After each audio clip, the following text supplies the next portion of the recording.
নওগাম থানার বিস্ফোরণের ঘটনায় জঙ্গি যোগ নেই দাবি জম্মু কাশ্মীরের ডিজিপির। ঘটনায় এখনো পর্যন্ত 9 জনের মৃত্যু।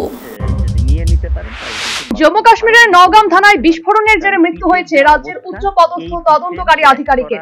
মৃত্যু হয়েছে ম্যাজিস্ট্রেটেরও। হরিয়ানার ফরিদাবাদ থেকে গত রবিবার প্রায় 2900 কেজি বিস্ফোরক বাজেয়াপ্ত করেছিল পুলিশ। তার মধ্যে 360 কেজি বিস্ফোরক ছিল নওগাম থানার মধ্যে। পুলিশ সূত্রে খবর, শুক্রবার রাতে ম্যাজিস্ট্রেটের উপস্থিতিতে সেই বিস্ফোরকের নমুনা সংগ্রহের কাজ চলছিল, তখনই দুর্ঘটনা ঘটে। পুলিশ সূত্রে জানা যাচ্ছে, দুর্ঘটনায় মারা গিয়েছেন ম্যাজিস্ট্রেট মুজফফর আহমেদ খান।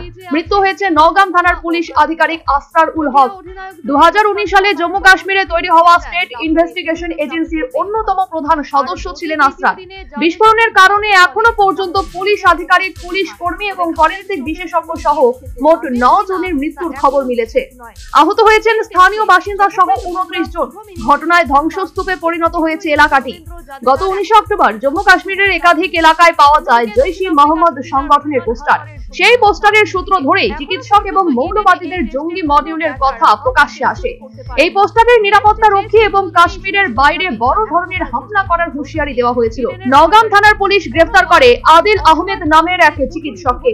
এর জেরেই হোয়াইট কলার জঙ্গি নেটওয়ার্কের সন্ধান পাওয়া যায়।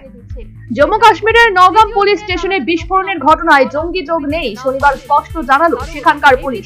এদিন জম্মু কাশ্মীরের director general of police Nalin Prabhat বিস্ফোরণের ঘটনা নিয়ে একটি সাংবাদিক বৈঠক করেন।